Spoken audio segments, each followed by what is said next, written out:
Masyarul muslimin rahimakumullah, Bapak Ibu sekalian yang dirahmati Allah. Assalamualaikum warahmatullahi wabarakatuh. Alhamdulillahirabbil alamin, wassalatu wassalamu ala asrofil anbiya'i wal mursalin wa ala alihi wa ashabihi wa man tabi'ahum bi ihsanin ila yaumiddin, amma ba'du. Segala puji bagi Allah yang telah melimpahkan rahmat dan hidayah kepada kita.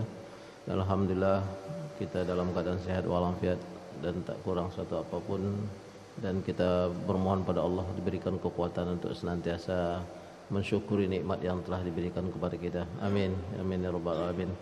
Salawat dan salam pada junjungan Nabi Muhammad sallallahu alaihi wasallam. Allahumma shalli ala sayyidina Muhammad wa ala ali sayyidina Muhammad. Allahumma shalli wa sallim wa barik alaihi. Mudah-mudahan dengan selalunya kita bersalawat dan salam pada Rasulullah sallallahu alaihi wasallam, kita termasuk dari umat Nabi Muhammad yang mendapatkan syafaat beliau fil yaumil akhir insyaallah. Amin, amin ya rabbal alamin. Pada kesempatan yang lalu kita telah membahas hakikatun niyah, hakikat daripada niat itu sendiri. Kemudian insyaallah kita hari ini coba apa yang disebut dengan fadlun niyah. Apa kelebihan niat itu, atau apa yang disebut dengan yang dapat kita karunia daripada niat yang kita lakukan sebelum kita mengerjakan suatu pekerjaan. Hakikah niat di kitab yang sebelumnya, di dalam kitab Sirul Asrar yang dikarang juga oleh, yang diinikan juga oleh Syekh Mahyuddin Abdul Qadir Jalani, menjelaskan ada pada manusia ini ada dua aspek, ada ruh dan ada jasad. Nah, untuk penyempurnaan jasad badan ini itu harus adanya syariah. Jadi syariah itu untuk mengharmonikan antara jasad kita ini di dalam agama itu, makanya kita harus mengharmonikan antara syariat dan apa yang ada pada jadi tubuh kita ini untuk menjalankan syariat. Kemudian yang kedua, apa yang disebut dengan batin, ada lahir ada batin. Batin ini tidak akan pernah sempurna jika kita tidak mengambil dalam ilmu hikmah. Maka untuk menyempurnakan kedudukan batin ini ada ilmu hikmahnya. Jadi, dan salah satunya untuk menggabungkan itulah disebut dengan niat. Nah, makanya dikatakan kemarin kita sudah bahas, niat itu adalah sesuatu yang kita kumandangkan dengan lafaz. Dia adalah apa yang tertera di dalam hati sesuai dengan apa yang disampaikan dan sesuai dengan apa yang kita lakukan. Makanya dia mulainya dari batin, keluar dari mulut, kalaupun itu dijaharkan, kemudian dilaksanakan dengan pelaksanaannya ini syariat. Dan yang apa yang dikeluarkan dari sini ini itu yang dinamakan hakikat. Hakikat kerja kita itu dari niat kita itulah. Jadi ada lahir, ada batin. Nah, gerakan yang kita lakukan itu syariat yang dijelaskan oleh Allah Subhanahu wa taala dan sunnah Rasulullah sallallahu alaihi wasallam. Ketika mengucapkan nawaitu adalah inbiasul qalb. Aku ingin mengerjakan sesuatu, atau nawaitu yang terakhirnya kita katakan lillah. Lillahnya itu kan berhubungan dengan nilai keikhlasan. Nah, itu. Maka kalimat nawaitu itu adalah inbiasul qalbi tajri majral futuhi minallah. Niat di dalam hati ini itu adalah inbias, adalah pancaran dari apa yang ada di dalam batin, lalu kita keluarkan dari mulut. Jika itu adalah bagian daripada nilai keikhlasan, maka itu adalah kekuatan Allah yang memberikan kepada kita untuk kita melakukan sesuatu itu. Nah, itu dia, termasuk sholat. Makanya perlu, kita sudah sering membahas, perlu pemaksaan diri. Dipaksa juga, maksudnya menguatkan kemauan dan menguatkan, karena kalimat jahadu fina itu dia ada nilai jihadnya juga gitu dalam dalam kita melakukan sesuatu. Kalau tidak, tak akan bisa berlangsung dia. Kenapa dikatakan tidak berlangsung? Karena memang tidak dari apa yang diinbiaskan dari qalbi itu, yang dipancarkan. Faqad tatayassara fi ba'dil awqat wa qad tata'azzara fi ba'dihha. Itu kata Ahmad Farid ini mengatakan sesuatu yang diniat itu terkadang tatayassar karena memang diikuti dengan antara batin dan lahir itu, maka ia bisa menjadi sesuatu yang mudah. Lalu dikatakan kalimat ini waqad tata'azzar fi ba'dil awqat, dan dia bisa jadi menekan semangat tadi itu bisa hilang karena kekuatan di dalam itu tidak kuat. Jadi manusia itu biasa labil. Maksudnya suatu saat dia bisa bersemangat, suatu saat semangat itu bisa tertutup. Kenapa? Ya godaan ia juga, tapi kekuatan dari batin itu tidak kuat. Niat sesuatu. Ada nggak kita ketika mengerjakan sesuatu, kemudian awalnya nampaknya semangat, tapi di tengah jalan hilang dia.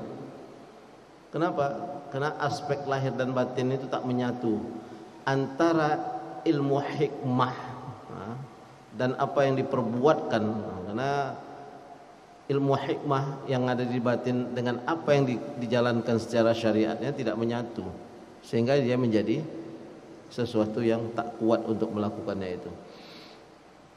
Wa man kana al-ghalib ala qalbi amruddin tayassara alaihi fi aksaril ahwali wa ihdharin niyah lil khairat. Kesimpulan oleh Syekh Ahmad Farid ini mengatakan barang siapa yang mana di dalam hatinya itu amruddin, itu tadi, makanya hubungan suatu pekerjaan itu sangat erat dengan niatnya. Apabila di dalam suatu urusan itu nilai agama yang ia pegang di dalam hatinya dengan keimanan itu lebih kuat untuk mengerjakan ini, maksudnya pekerjaan yang baik, suatu pekerjaan yang baik, tayassaru alaihi aksarul ahwal, ia akan memberikan kemudahan dalam melakukan suatu pekerjaan. Nah, makanya kalimat akhirnya itu memang keikhlasan tadi, dan dia tidak memandang. Panca indera kita ini akan selalu memandang umur dunia, urusan dunia ini lebih panjang, lebih banyak. Tapi unsur batin kita, jika ia di atas keikhlasan itu, berasas kepada keikhlasan itu, dia akan berhubungan dengan Allah. Maka hubungan dengan Allah itu yang memberikan kekuatan yang lebih, karena di dalam dirinya terpancar urusan agama itu lebih banyak. Maksudnya nilai keimanannya itu lebih tinggi daripada apa yang lain, maka ia akan memudahkan dalam melakukan pekerjaan. Bangun malam tuh nampaknya sepele, tapi kalau dengan tidak adanya kekuatan di dalam ini kuat, tidak bisa dia. Sholat ini nampaknya sepele, tapi kalau ia tidak dibangun dengan nilai ilmu hikmah yang ada di batin ini, dia kan mempunyai hikmah. Apa sih hikmah sholat? Itu kan ilmu yang terakhir. Ketika suatu terjadi itu terakhir itu kan ke hikmah itu. Dia tidak akan mau kuat untuk bisa bangun malam. Membaca Al-Quran itu sepele, tapi jika ia tidak menguatkan di dalam batinnya dengan niat yang tulus kepada Allah, tidak akan selesai. Karena indera ini akan lebih banyak memandang kepada kepentingan dunia dan keuntungan dunia. Mesti begitu. Maka tertutuplah apa yang ada dalam dirinya itu. Nah, jika orang menyadari itu, maka di sini dikatakan amradin fi aksaril ahwal ihdarin niyah lil khairat fa inna qalbahu mari'an bil jumlah ila aslil khair fayanba'isu ila tafasil ghaliban. Oleh sebab itu, karena niatnya tulus, lalu ia melakukan dengan sesuatu yang ringan, Allah turunkan karunia dalam melakukan pekerjaan itu. Akhirnya ia akan mendapatkan apa yang disebut dengan barokah. Itu dia, keberkahan itu di ujung, tetapi ia sangat dominan untuk memberikan ketenangan kepada manusia itu. An Umar bin Khattab radhiyallahu anhu anin Rasulillah sallallahu alaihi wasallam annahu qal. Jadi dijelaskan oleh Imam Syafi'i annahu qala, balik lagi kepada kalimat Rasulullah itu dari hadis yang didengar oleh Umar bin Khattab dari Rasulullah sallallahu alaihi wasallam ketika mengatakan innamal a'malu binniyah, bahwa amal yang diterima itu qabulul a'mal as-shalihah muwafaqah li sunnah, ia harus tunduk kepada apa yang diperintahkan oleh Allah dan apa yang diminta oleh Rasulullah sallallahu alaihi wasallam. Makanya dua hal kemarin. Bagaimana amal ini bisa diterima? Satu adalah ikhlas, yang kedua adalah mutaba'atus sunnah, mengikuti sunnah Rasulullah sallallahu alaihi wasallam. Kalau dah sunnah Rasulullah itu ngikutlah wa mayantiku anil hawa in huwa ila wahyu yuha. Dia tak akan pernah melakukan sesuatu kecuali apa yang mengatakan sesuatu kecuali apa yang diwahyukan oleh Allah kepadanya. Masuk kita kepada itu yang kita bahas pada posisi yang pada minggu yang lalu. Sekarang kita coba fadlun niyah. Fadlun niyah ini apa sebenarnya kebaikan kita dalam melakukan niat ini? Apa yang kita dapatkan dari niat itu? Allah berfirman di dalam surat Al-Kahfi ayat 28, wasbir nafsaka ma'al ladzina yad'una rabbahum bil ghadati wal 'ashyi yuriduna wajha. Ada kalimat di dalam kalimat ini, sabar.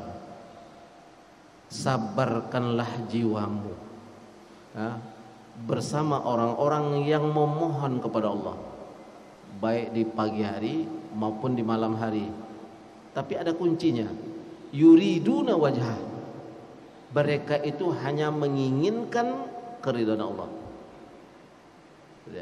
Jadi dalam Allah memberikan ridhanya itu juga perlu ada sabar. Memang sabar ini mudah mengucapkan, tapi dalam pelaksanaannya itu kita juga berat. Lalu dikatakan apa yang disebut dengan bitilkal iradatun niyah, dari hadis Anas, innal madinah aqwaman maqata'na wadiyan wala wata'na wa mautian bighaizil kuffar wala anfaqna nafaqatan wala asabatna muqsian illa syarikuna fi zalika wa hum bil madinah wa kaifa zalika ya Rasulullah sallallahu alaihi wasallam habasahumul uzru fasyaraku fil ajri bi husnin niyah. Apa lagi kelebihannya? Niat yang baik yang keluar dari hati lalu bersungguh untuk melaksanakan, tertunda pelaksanaan dari yang niat tadi, amal yang baik tadi, Allah tetap memberikan pahala. Nah, itu pula nih perbuatan baik ini. Tapi jika perbuatan buruk, terniat perbuatan buruk lalu terucap lalu tak dilaksanakan, dosanya tidak ada. Maka kita sebenarnya perbuatan baik ini mudah, ya. Tapi karena memang fenomena penghalang ini banyak, itu tadi. Apa kelebihannya dengan niat yang baik, yang salihah itu? Berniat kita, terucap dari kalimat, lalu ada uzur yang menghalangi tak jadi perbuatan baik itu, Allah tetap memberikannya. Itu kelebihan niat as-salihah itu. Nah, Yahya bin Katsir mengatakan ta'allamun niyah fa innaha ablagha minal amal. Jadi Yahya bin Katsir mengatakan, belajarilah bagaimana berniat yang benar, karena sesungguhnya niat itu adalah sebagian besar dari amal. Besar pun amal kita, salah niat kita tak dapatkan apa-apa. Hebat pun perbuatan kita, tapi karena niatnya itu tak ikhlas, selesailah amal. Itu yang dikatakan haba'an mansura. Dia laksana debu di atas batu diterbangin angin, habislah dia. Itu dia yang dijelaskan oleh wa qala ba'dhum tijaratun niyah tijaratul ulama wa ma'na anal ulama humul ladzina ya'maluna kaifa yu'amiluna rabbahum azza wa jalla. Bahkan dari Hasan al-Basri, dari sebagian pada ulama termasuk Hasan al-Basri mengatakan tijaratun niyat, berniaga dengan niyah itu, tijaratul ulama adalah perniagaan para alim, para ulama. Apa maknanya? annal ulama humul ladzina ya'maluna kaifa yu'amiluna rabbahum, ya'lamuna kaifa yu'amiluna rabbahum. Kenapa disebut ulama situ? Karena memang orang-orang alim inilah yang mengetahui, adalah orang-orang yang mengetahui bagaimana mereka yu'amiluna ini maksudnya ya'lamuna kaifa yu'amilu, bermuamalah dengan Allah. Jadi kita makanya perlu tadi, ini jalan syariah itu adalah jalan, dan itu berkaitan dengan jasmani. Tapi di samping perjalanan amal ini berjalan, ia harus dikuatkan dengan apa? Dengan ilmu yang ada di dalam batin. Itu letaknya adalah nilai keimanan. Nah, apa yang dikatakan di sini? Kama yaqsudu zihabil masjid fayanwi an-nazaira lil baitillah wa qasidan kadzalika salatul jamaah. Contoh aja, apa kelebihan dari niat tadi? Pertama tadi kan kita mendapatkan kekuatan dari Allah, ya kan? Dan niat yang untuk beramal soleh itu, kalaupun ia berhalangan, ya, ada uzurnya, ia mendapatkan pahala. Nah, yang kedua, ketika kita berniat yang baik untuk ke masjid, maka Allah memberikan kekuatan. Contoh ketika kita berada di yang contoh sekarang kita ke masjid ingin sholat subuh berjamaah, ya kan? Kemudian kita mengikuti kajian, kemudian kita bertemu dengan saudara-saudara kita dengan saling berdoa. Maka 3 perbuatan baik ini, yang 2 tadi ini mengikut kepada perbuatan baik yang pertama. Orang kalau sudah berniat baik, Allah memberikan kekuatan kepada sesuatu yang lain. Ada wiridnya, ada ininya, ada doanya, ada membaca Qur'annya. Itu hanya dengan satu niat pergi ke masjid, kan gitu. Kalau kita pergi ke Masjid Nabawi, itu kan kita intinya sholat jamaah. Setelah itu kan kita ada ziarah kubur Nabi. Kemudian kita pergi ke Raudhah.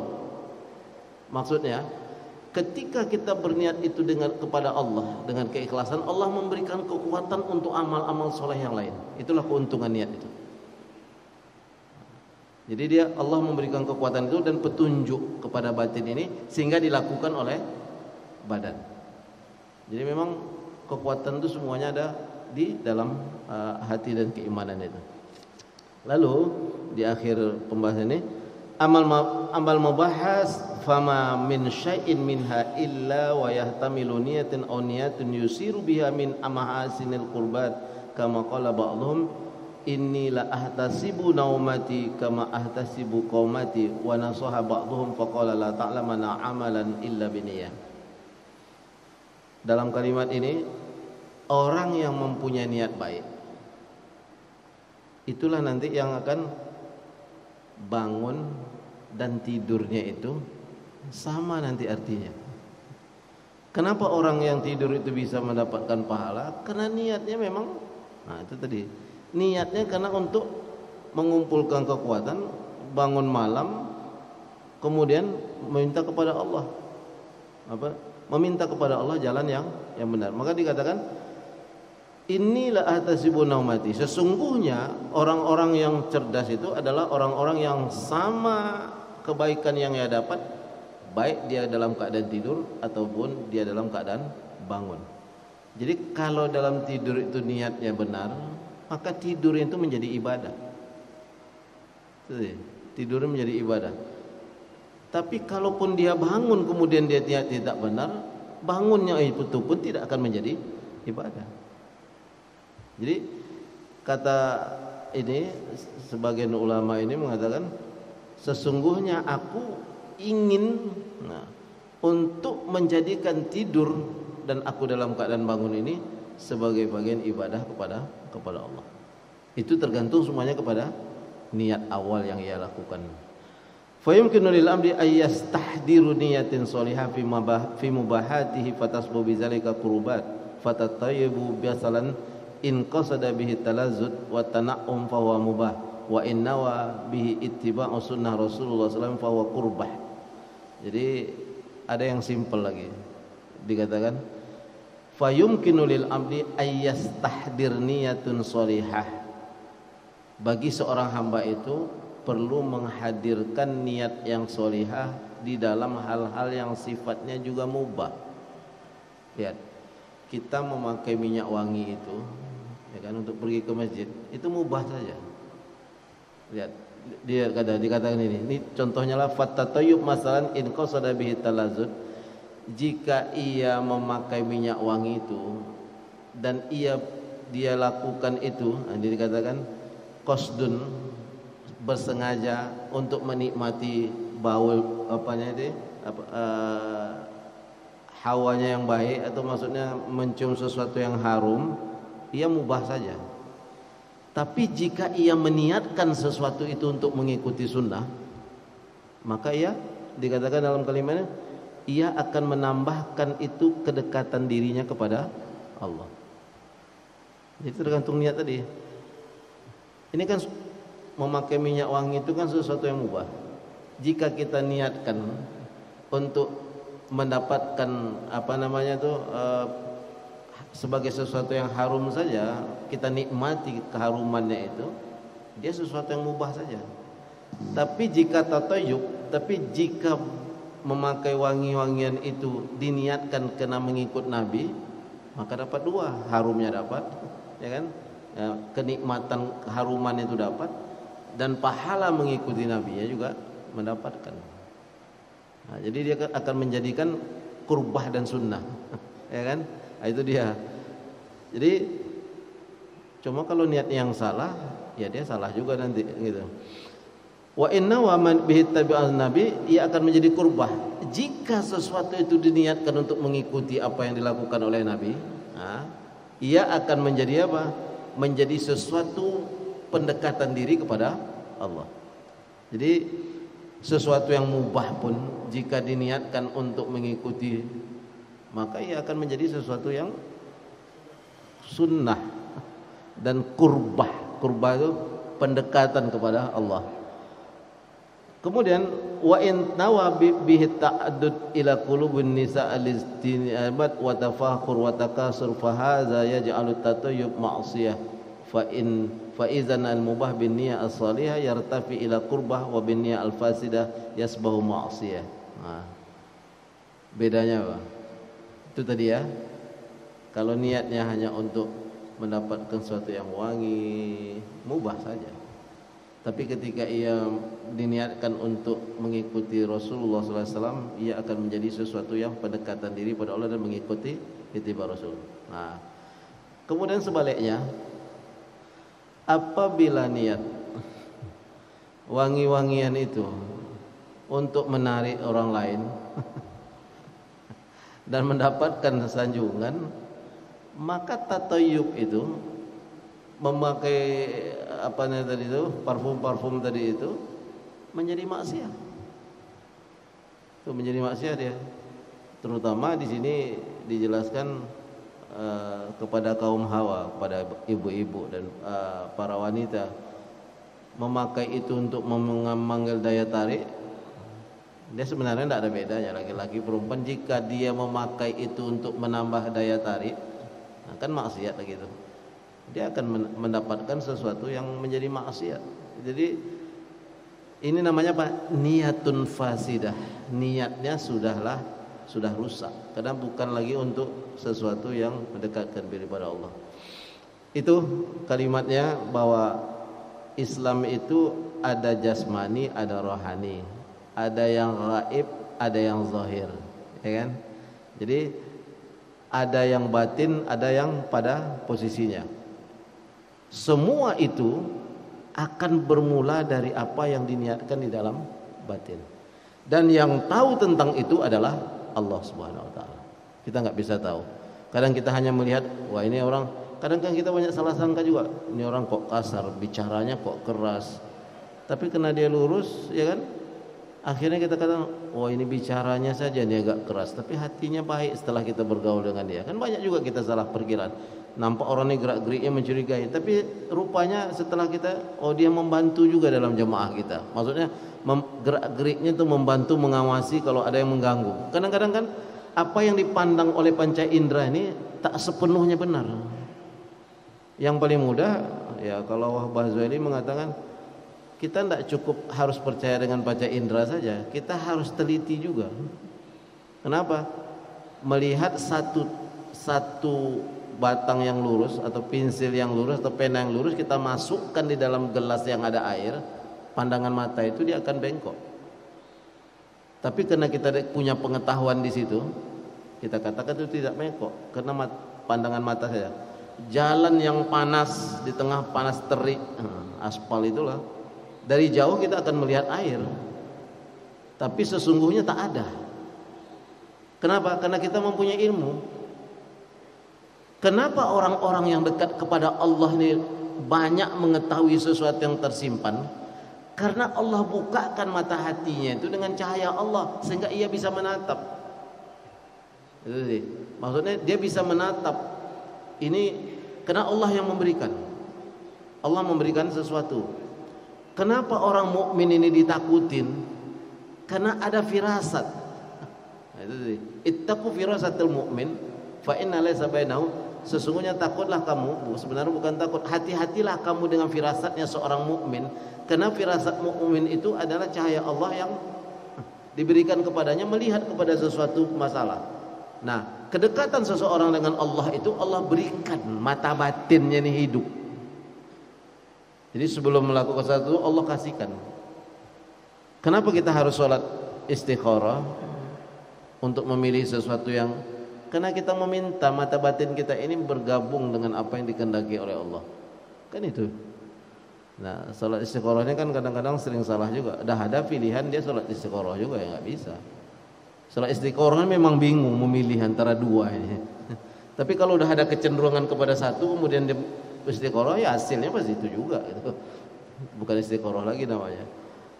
Nah, Faizan al-mubah bin niyah as-salihah yartafu ila qurbah. Sesungguhnya sesuatu yang mudah, yang mubah, yang dibolehkan macam tadi itu. Contohnya dalam memakai minyak wangi tadi. Kalau dia niatnya salihah akan mengangkat derajat amal ini menjadi sesuatu yang pendekatan kepada Allah dan dia menjadi suatu tingkatan yang tinggi. Tapi jika ia berniat dengan sesuatu yang fasidah, yang salah, maka ia akan menjadikan sesuatu maksiat. Pada pekerjaan itu awalnya mubah. Nah, sekarang kita ingin memahami mutaba'atus sunnah. Itu dikatakan dalam mutaba'atus sunnah ini. As-sartus tsani ala qabulil amal. Syarat kedua dari amal itu dapat diterima adalah bagaimana seseorang itu dengan yang awalnya adalah keikhlasan, kemudian niat yang benar kepada Allah dan mutaba'atus sunnah. Nah, dijelaskan waqad rawiyal hafiz Abu Na'im bi isnadihi an Ibrahim sami'tu Syafi'i. Nah, ini tadi karena kalau sudah menyinggung mutaba'atul Rasul ini hadisnya begini. Ayyakunal amal mutabaqah li sunnatin Nabi sallallahu alaihi wasallam li hadisin Aisyah radhiyallahu anha qalat. Ini hadis yang sangat sering dijelaskan oleh orang tapi ini banyak memang ke bagian fikih. Man ahdatsa fi amrina hadza ma laysa minhu fa huwa raddun. Man amila amalan laysa alaihi amruna fa huwa raddun. Kalimatnya dua. Man ahdatsa, barang siapa yang membuat-buat dalam urusanku, kata Rasulullah, dalam sunnahku, maka ia akan ditolak. Barang siapa yang mengerjakan suatu amal laisa alaihi amrina, yang di dalamnya tidak ada urusan kami ataupun suruhan kami, kata Rasulullah SAW, fahuwa raddun. Nah, wa hadzal hadis asluhun azim min usulil Islam. Jika sesuatu pekerjaan terutama dalam ibadah yang tidak ada di dalamnya urusan kami atau apa yang kami perintahkan, maka ia akan tertolak secara amal. Nah, ini kadang-kadang disalahartikan. Makanya dalam hadis yang lain qala akhbarana nabi anis sabil ayan bagi lil ibad ayasluquhu hatta la yakuna yaumal qiyamah minal maghbunin. Ada di dalam surat Al-Kahfi ayat 104, auzubillahi minasyaitonir rajim. Allazina dhalla sa'yuhum fil hayatid dunya wa hum yahsabuna annahum yuhsinuna sun'a. Jadi di dalam kalimat ini dikatakan dalam surat Kahfi ini ada orang-orang yang dhalla, tersesat, sa'yuhum, usahanya dalam urusan dunia. tapi mereka menganggap apa yang mereka kerjakan ini yahsabuna, mereka menyangka pekerjaan ini adalah pekerjaan yang mereka anggap baik, tapi sebenarnya tidak ada asal muasalnya dari syariat. Nah, terkadang pemahaman hadis ini langsung pendek. Ini Rasulullah tak ada menyuruh ini. Kenapa kita melakukan? Ini bid'ah. Nah, itu. Ya. Karena pengertian bid'ah itu kan banyak, harus dipahami secara baik. Ketika ada hukum sunnah, mubah, ya kan, wajib, ya kan, kemudian makruh, haram, itu hukum. Tapi bid'ah itu adalah sesuatu pekerjaan yang, nah ini tadi, yang pekerjaan itu ya, jika tidak ada di dalamnya apa yang dicontohkan oleh Nabi, maka ia tidak dapat diterima. Tetapi kadang-kadang salah pengertian, karena apa yang tak ada dibuat oleh Nabi itu dicontohkan oleh para sahabat dan Nabi diam terhadap itu, berarti adalah tanda persetujuan Nabi kepada apa yang dibuat oleh sahabat. Dan siapa di dalam ini nanti akan mengikuti ke belakangnya bagaimana para ulama itu menjelaskan tentang apa yang dijelaskan oleh Rasulullah SAW. Jadi kadang-kadang ada yang berupa ijtihad para ulama. Jadi makanya tadi Rasulullah SAW menjelaskan al ulama'u warasatul anbiya. Nah, nanti kan ditanya lagi, ulama itu kan banyak juga macamnya Ustaz. Nah, iya. Memang itu hal-hal yang juga diterangkan oleh Imam Al-Ghazali. Kalau Imam Al-Ghazali membagi menjadi 3.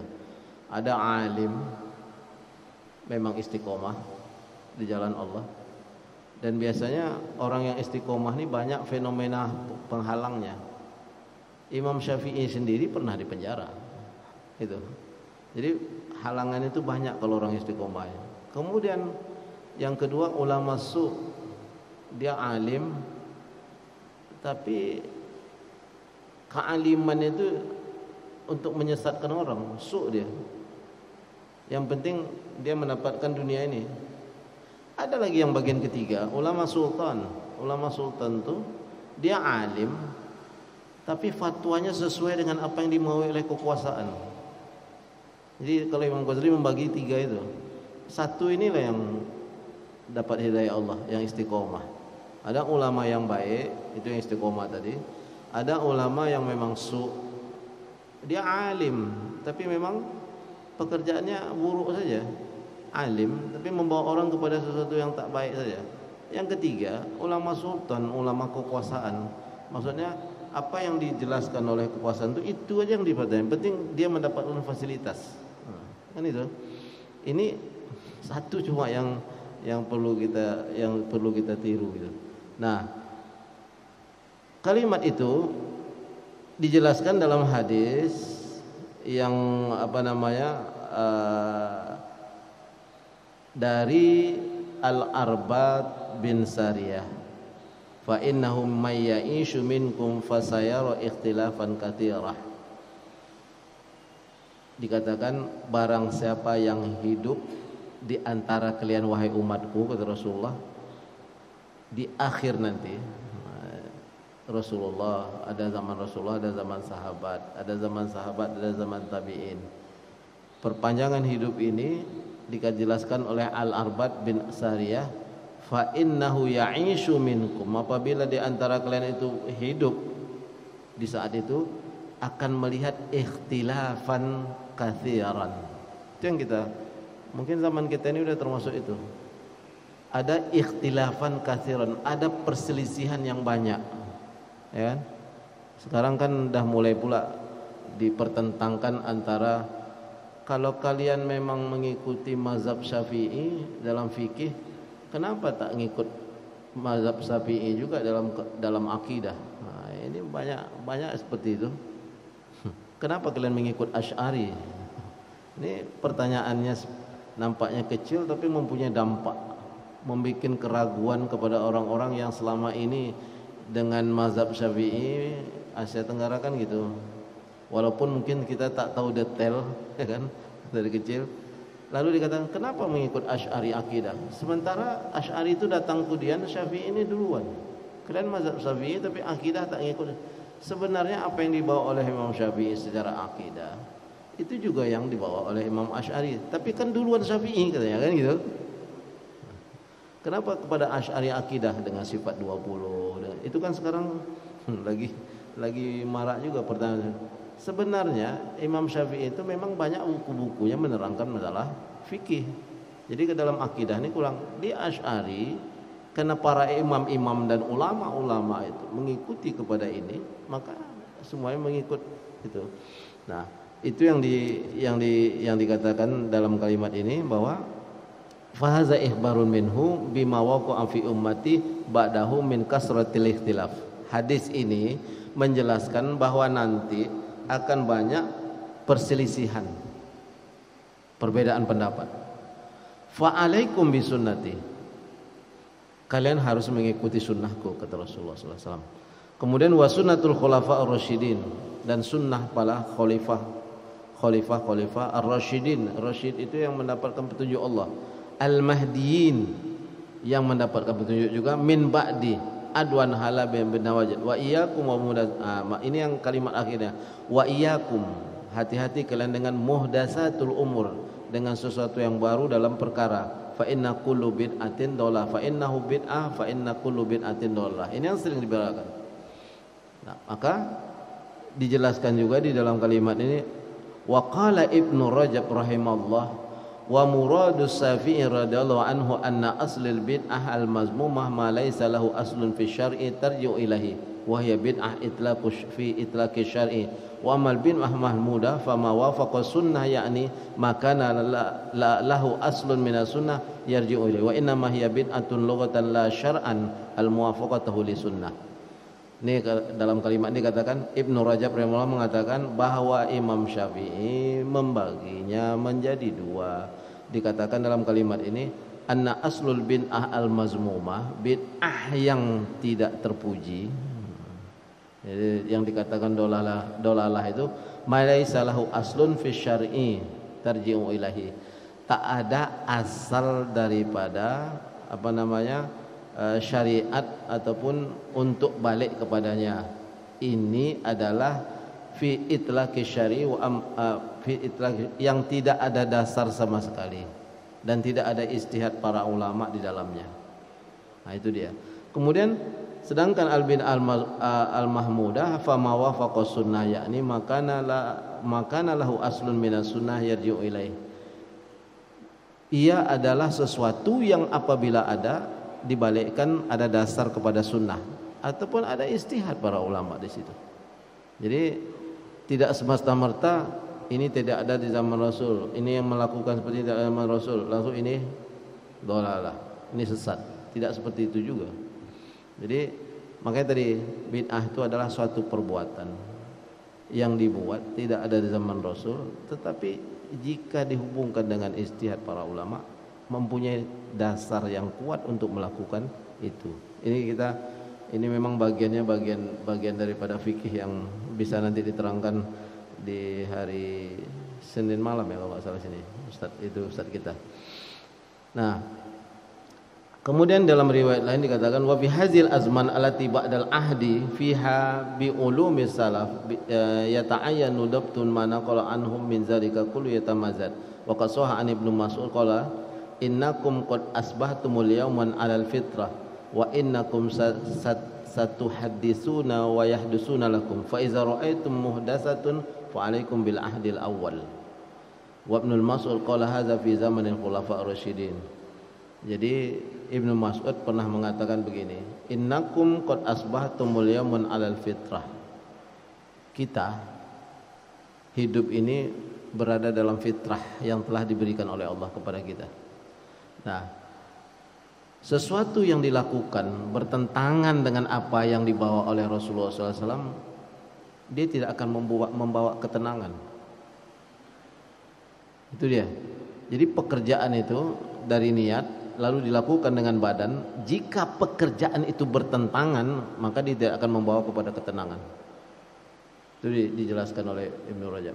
Wa innakum fa iza ra'aitumul muhdatsat fa 'alaikum bil ahdil awal. Jika kalian tadi meragukan sesuatu tentang suatu hukum, maka istafti qalbak, minta kepada mata hati kalian. Itu kalau sudah tidak ada tempat bertanya. Dia sesungguhnya mata hati itu tak akan pernah berbohong. Tapi terkadang dia tertutup dengan hawa nafsu dan panca indera kita. Mesti begitu dia. Nah, itu dari Ibnu Rajab. Lalu Az-Zuhri al-ittisab bi sunnah najatun li anna sunnah qala ta'ala masalu safinatun nu min raqabah naja wa man talqala fa anha halaq. Imam Az-Zuhri mengatakan al-i'tisam bi sunnah najatun. Memelihara sunnah Rasulullah SAW itu adalah kesuksesan, najah. Najah itu berhasil mendapatkan sesuatu. Lianna dikatakan lianna sunnah kama qala Malik. Imam Malik mengatakan masalu safinatu nuh. Dimisalkannya orang-orang yang mengikuti sunnahnya adalah orang-orang yang naik ke kapal Nabi Nuh. Maka barang siapa yang naik selamat. Barang siapa yang tinggal, selesailah dia. Jadi di akhir zaman itu, mungkin dah termasuk di zaman kita ini, itu memang kita harus banyak bermunajat kepada Allah. Karena terkadang kalimat-kalimat yang banyak, apalagi dengan teknologi yang canggih ini, kita bisa melihat seluruh kajian. Sebenarnya ia jika membawa ketenangan pada diri kita, tanpa harus menunjuk saudara-saudara kita itu mengatakan ini salah, ini sesat. Itu kan sebenarnya ilmu itu kan bukan untuk menyesatkan orang. Ya kan? Ilmu itu diletakkan di batin tapi membawa orang untuk ke arah kebaikan, bukan menuduh orang untuk melakukan. Kemudian siapa yang berani menyesatkan orang? Karena Allah telah menjelaskan auzubillahi minal fala tuzakku anfusakum. Jangan merasa diri kalian itu suci. Sesungguhnya Allah lebih mengetahui siapa yang bertakwa, yang paling bertakwa di antara kalian. Jadi memang ilmu itu bukan untuk menuduh orang sesat. Ilmu itu untuk merangkul bagaimana orang ini berjalan pada posisi yang benar. Jadi itu dah salah juga dalam metode dakwah. Jadi kalimat kadang-kadang mengartikan kalimat bil hikmah wal mau'izatil hasanah itu tak terpahami di situ. Ya. Ilmu hikmah itu kan letaknya di batin. Dan itu adalah keyakinan. Kita harus yakin Rasulullah itu saja berdoa dan memohon kepada Allah untuk supaya pamannya itu mendapat petunjuk, tapi Allah tetap mengatakan innaka la tahdi man ahbab. Sesungguhnya engkau tak akan bisa memberi petunjuk walaupun orang itu sangat kamu cintai. Itu Rasulullah. Tugas kita ini menyampaikan dan merangkul, itu dakwah. Bukan menghukum, justifikasi. Ya kan? Menghukum itu kan justifikasi, klarifikasi, kau sesat, kau sesat. Bukan itu. Kita mengajak. Lah Allah sendiri mengatakan hidayah itu di tangan Allah. Makanya kita, maksudnya dalam hidup ini tak usah menambah musuh. Kalau selama masih dalam Islam ini, selama tak berubah keimanannya kepada Allah dan Rasul, masih menyebut Allah sebagai Tuhannya atau menyebut Muhammad sebagai Rasulnya Sallallahu Alaihi Wasallam, itu harus kita rangkul, bukan menjustifikasi. Nah, ini dalam kalimat ini. Wa qala la yaqbalu qawlu illa bi amalin wa la yastaqimu qawlu amalin illa bi niyyah wa la yastaqimu qawlu amalin wa niyatin illa bi muwafaqati sunnah. Ini kata dari Abu Sufyan mengatakan dari Sufyan Anis Sufyan qala la yaqbalu qawlu illa bil amal. Tak akan pernah diterima suatu perkataan kecuali dengan amal. Lalu dikatakan wala yastaqimu qaulun wa amalun illa biniyah. Tak akan pernah lurus perkataan dan amal kecuali dengan niat. Wala yastaqimu qaulun amalun wa niyah, dan tidak akan pernah lurus suatu perkataan dan amal serta niat kecuali mengikuti apa yang telah dijelaskan oleh Rasulullah SAW. Itu tadi. Nah, penjelasan dari Rasulullah SAW ini kan nanti ada lagi, ada istihad para ulama tentang itu. Dari Ibnu Suzah dikatakan, inna ni'matallahi 'ala syab an nasuka ayu akhi sahibu sunnah wa yamilu 'alaiha. Sesungguhnya kenikmatan yang diberikan Allah kepada seseorang apabila ia berniat, kemudian berkata, kemudian dia beramal, lalu mengikuti Rasulullah SAW, tenang hatinya dalam melakukan itu. Berarti itu adalah sesuatu yang benar. Jadi ketenangan itu tidak bisa dibeli. Dia harus kita cari dengan keridhaan Allah. Tak mungkin itu. Kalau dia bisa dibeli, sama dengan iman. Iman itu tak bisa diwarisi. Kalau iman itu bisa diwarisi, kalau ayahnya ustadz, anaknya ustadz, ayahnya ulama, anaknya ulama, diwarisinya imannya. Ini tidak bisa. Karena ketentuan hidayah itu hanya kepada Allah. Kita ini mengajak saja, memberikan jalan. Dan terkadang kita yang mengajak ini pun kadang terlupa juga kan. Banyak juga mempunyai kesalahan. Makanya bersama itu dengan berdoa kepada Allah untuk wala takunu kallazina tafarraqu wakhtalafu min ba'di ma ja'ahumul bayyinat wa ulaika lahum adzabun azim yauma yatabyaddu wujuh wa taswadul wujuh. Surah Ali Imran. Dari ini dijelaskan oleh Ibnu Abbas, tabyaddu wujuh itu ahlus sunnah, al-ikhtilaf wa taswadul wujuh itu orang-orang yang selalu berikhtilaf.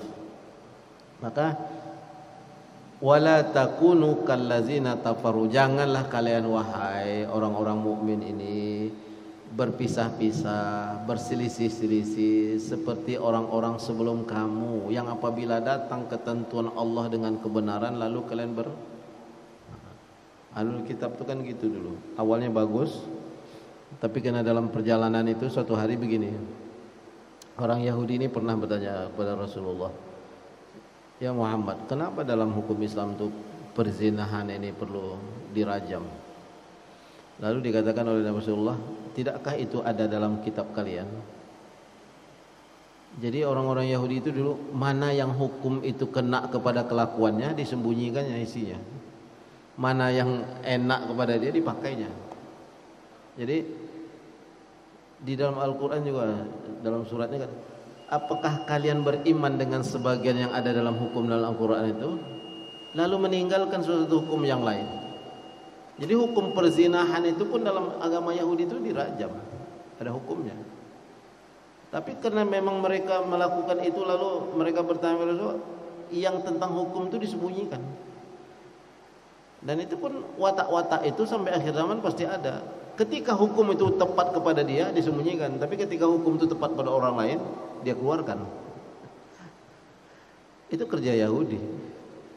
Makanya ketika kita tanya betul nanti tentang itu, ini bukan berlaku hanya untuk orang yang tidak yang tidak mengetahui keilmuan. Orang yang mengetahui keilmuan juga begitu. Banyak juga menyembunyikan. Begitu hukum itu berlaku untuk dia, dia sembunyikan. Oh, tidak begitu dengan alasan segala macam alasan. Tapi ketika hukum itu jatuh kepada orang lain, diperketatnya. Ini kan kalau bahasa kita kan enak di dia, tak enak dengan orang kan gitu. Kadang-kadang seperti itu dalam hidup ini. Akhirnya dalam tentang mutawatir sunnah ini, fa in qala qailun min man madhati sunnah wa zammatul bid'ah fama sunnah wa mal bid'ah fa innahu nara ala kulli mubtadi'in yazamu annahu ahlus sunnah. Maka dikatakan sekarang setiap orang bisa mengaku ahlus sunnah, tapi akan nampak dari apa yang dilakukan dan apa yang dikatakan dan apa yang dilakukan. Nah, perbuatan-perbuatan inilah kadang-kadang fahaulai hum ahlus sunnah wal jamaah wa ta'ifatul mansura ila mataqumi sa'ati fa nas'alullah azza wa jalla ay yaj'alana minhum. Beliau ini mengatakan kita ikuti saja apa yang benar. Nah, kan kadang-kadang begini difikirkan. Saya pernah ditanya, "Ustaz, kami dari kecil itu seperti ini melakukannya." Kan ini kan kita kan tak boleh juga kan? Kan tak mungkin pula. Kadang-kadang persoalan-persoalan kita tak mungkin pula ustaz-ustaz kita itu dulu mengasihkan sesuatu pelajaran untuk menyesatkan kita. Tak mungkin. Tapi kadang-kadang menyimpulkan ijtihad dari sunnah itu sendiri antara satu dengan yang lain berbeda. Selama dia masih dalam toleransi keislaman dan tidak menyalahi dari sesuatu itu, ikuti saja.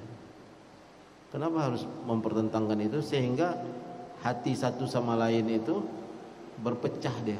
Maka dikatakan oleh Imam Syafi'i juga tentang hati, sesungguhnya innal quluba itu, sesungguhnya hati itu laksana cermin. Kan? Cermin itu apabila dia pecah, payah lagi meletakkannya. Dakwah ini sama dengan kita berdakwah kepada orang, sama dengan dakwah itu macam kita memelihara cermin. Maka dia kalau sudah pecah, untuk menyambungnya, walaupun ada sekarang namanya lem apa itu yang bisa menyambung kaca itu, tapi retaknya kan masih tetap. Maka dakwah itu namanya kan memanggil dan mengajak. Maka ketika ia menjadi sesuatu yang menyakiti seseorang, payah lagi kita untuk mengajak yang baik. Dan jangan sekali-kali mengatakan bahwa diri kita lah yang paling benar. Itu tadi, fala tuzakku anfusakum. Jangan kalian menganggap diri kalian suci, karena Allah tuh lebih tahu siapa kalian sebenarnya, kan? Nah, itulah yang penting dalam kalimat niat, membawa kebaikan. Kemudian mudah-mudahan kita istiqomah dalam kebaikan ini, dan kita memohon pada Allah memberikan kekuatan. Ada yang bertanya? Silakan. Wassalamualaikum. Dengar. Ya, salam. Waalaikumsalam. Ya.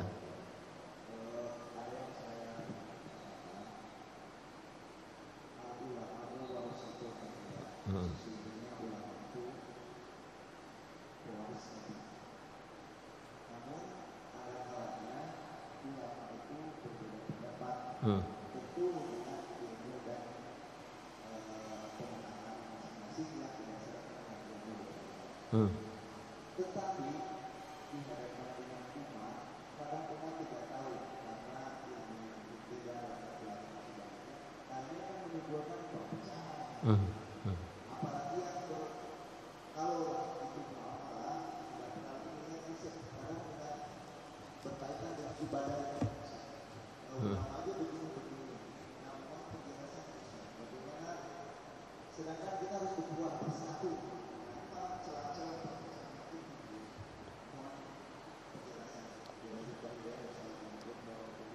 Waalaikumsalam.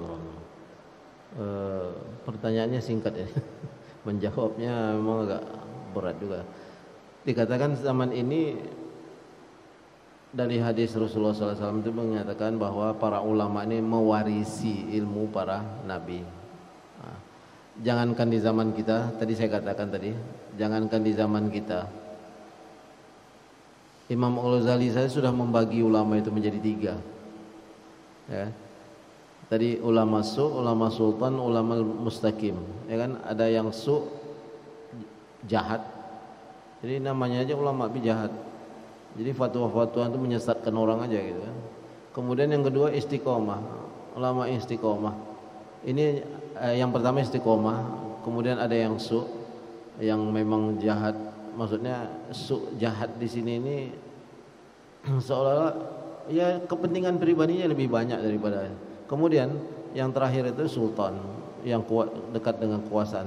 Dan ini akan berjalan sampai akhir zaman.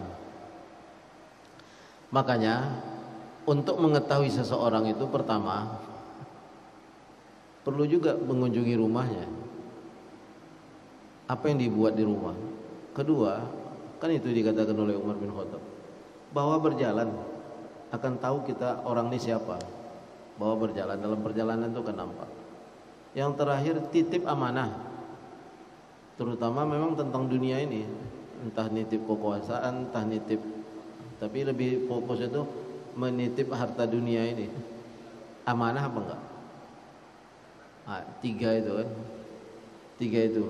Nah, balik kepada pertanyaan tadi, bagaimana ini kok bisa terjadi? Memang Allah tidak juga, maka dikatakan dalam Al-Quran itu, saya ayatnya tak hafal tapi jikalau Allah itu menginginkan umat ini satu, maka tinggal mengatakan kun fayakun, jadi dia satu.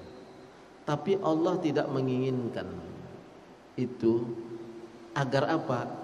liyabluwakum ayyukum ahsanu amala, untuk perjuangan. Sama dengan ceramah-ceramah yang mengatakan jika Allah ingin menyelesaikan orang-orang Israel itu, Yahudi itu kalah, selesai mereka semua kan. Tapi persoalannya kita itu diberi amanah, mana perjuangan kita? Maka tak akan lagi ada lagi para syuhada Palestina. Gitulah kira-kira ya. Nah, balik kepada tadi itu, jika Allah menginginkan ulama ini setelah Nabi ini satu kesatuan, itu sesuatu yang mudah. Tapi juga sama dengan tadi, Allah tidak ingin juga seperti itu, tapi ingin diberikan hal yang demikian itu untuk menguji kita kemana kita ini, ke yang garis lurus, ke bengkok-bengkok, atau ingin menikmati itu tadi. Semuanya punya pengikut. Jadi bagian-bagian tadi itu mempunyai pengikut masing-masing. Ya, yang mau ini ikut ini.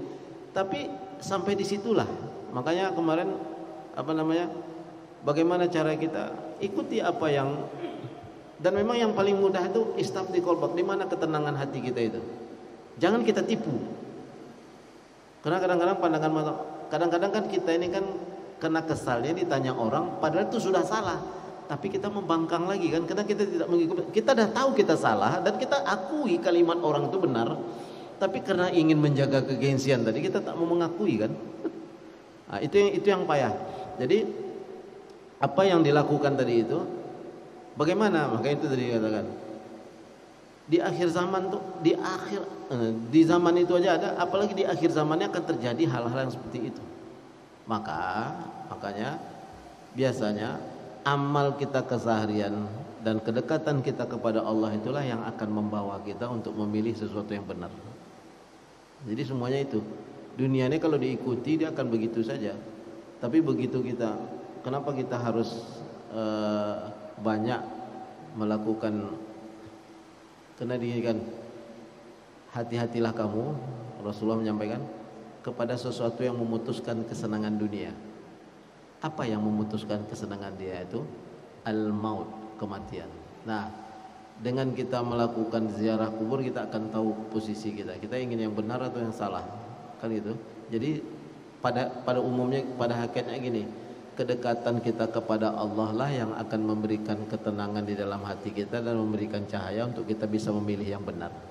Mana di antara mereka itu yang betul-betul nilai keikhlasan itu yang jelas kepada Allah Subhanahu wa taala. Jadi ujung-ujungnya balik juga kepada pribadi kita, mana yang ini. Memang hari ini begini, dengar ini bingung, dengar ini lain lagi, dengar yang ini lain lagi.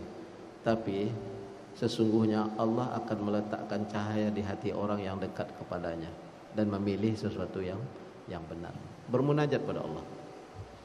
Ada sholat hajat kan, dalam sholat hajat itu minta, ya Allah tunjukkan, berikan aku ilmu untuk bisa memilih, ya kan. Di dalam sholat hajat itu minta pada Allah untuk istiqomah di jalan Allah. Allah akan berikan itu. Dan banyak kisah-kisah itu pada posisi hidup di dunia kita. Biasanya orang yang baik itu akan ditemukan oleh Allah dengan orang yang baik. Orang yang istiqomah itu akan ditemukan oleh Allah kepada orang yang istiqomah. Nah, makanya dalam sikap itu pun ayat Quran kan menjodohkan satu azani bizaniyah, ya. Orang penzina itu dijodohkan penzina. Orang yang ini itu sudah menjadi sunatullah dalam perjalanan. Orang yang baik akan dipertemukan dengan sesuatu, orang yang istiqomah akan dipertemukan dengan sesuatu ilmu. Yakin sajalah kita dengan apa yang dijelaskan itu. Mudah-mudahan Allah memberikan kekuatan kepada kita. Agak sulit memang, tetapi kita harus minta juga kepada Allah agar kita bisa melakukan itu dengan istiqomah. Ini saja yang dapat saya sampaikan. Ada lagi, silakan. Wassalamualaikum.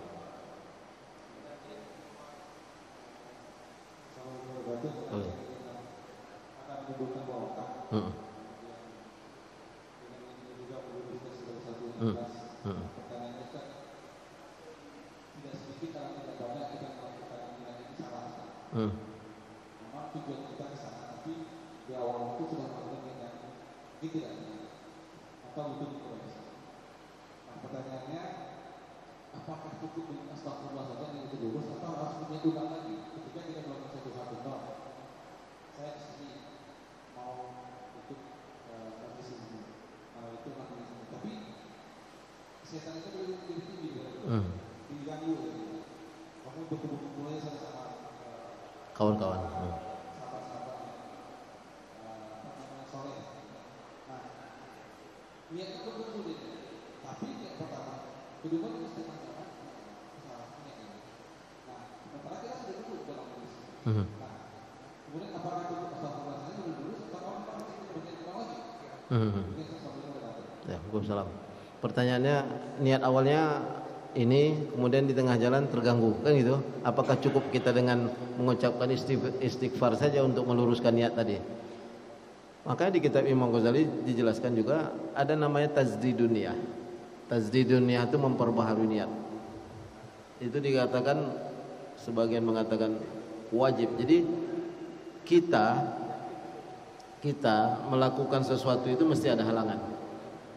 Begitu ada halangan, itu dah tepat kita bersifar pada Allah, balik kepada yang awal, ulangi lagi niat itu, tak ada masalah.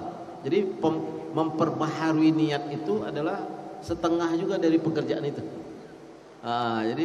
Jadi tapi kalau tadi niatnya hampir sama juga, ya pergi kepada kajian, kemudian sebenarnya pergi kajian tadi udah satu niat yang bagus. Karena di situ akan berkumpul dengan kawan-kawannya juga kan. Jadi satu niat itu kadang akan terangkum dengan sekian banyak pekerjaan. Bisa tuh deh. Niatnya awalnya adalah pergi pengajian, tapi di sana akan berkumpul dengan orang-orang yang baik. Karena yang ikut pengajian orang baik. Sebenarnya Ustaz ini perlu juga ceramah di mana. Tapi nanti kalau ceramah di pasar kan bingung. Kalau orang nengok ini Ustaz ini ngapa di tengah-tengah pasar di ceramah gitu. Kalau di masjid ini udah ya jelas orang-orang baik lah semuanya. Jadi intinya adalah kita terus perbaharui. Begitu istighfar perbaharui, kemudian mohon kepada Allah untuk bisa menguatkan niat yang pertama kita itu apa. Nah sebenarnya dengan niat yang pertama itu bisa juga untuk membawa kepada yang lain, ketemu orang yang baik, bisa bercengkerama, kemudian bertanya kepada saudara kita itu tentang hal dia sehat, itu aja sudah memberikan pahala bagi kita kepada. Jadi intinya adalah pasti. Dah pasti itu, pasti gangguan itu ada. Maka diulanglah dengan memperbaharui niat kita tadi, agar kita bisa kembali kepada niat asal awalnya. Dan niat yang asal awal tadi pun tidak juga mengurangi kita untuk mendapatkan hal-hal baik yang lain. Itu saja yang dapat saya sampaikan. Kita tutup ya. Kita tutup dengan doa kita majlis. Subhanakallahumma wa bihamdika asyhadu an la ilaha illa anta astaghfiruka wa atubu ilaik. Allahumma ja'al jam'ana hadza jam'an marhuma. Ya Allah, jadikanlah pertemuan kami ini pertemuan yang Kau rahmati, dan jadikanlah perpisahan kami setelah ini perpisahan yang Engkau ampuni. Allahumma ba'id bainana wa baina waba'u corona kama ba'idta bainal masyriq wal maghrib. Ya Allah, jauhkanlah antara kami dan wabah corona sebagaimana Engkau jauhkan antara maghrib, antara barat dan timur. Amin amin ya rabbal alamin. Sallallahu alaihi wasallam Muhammadin wa ala alihi wasallam.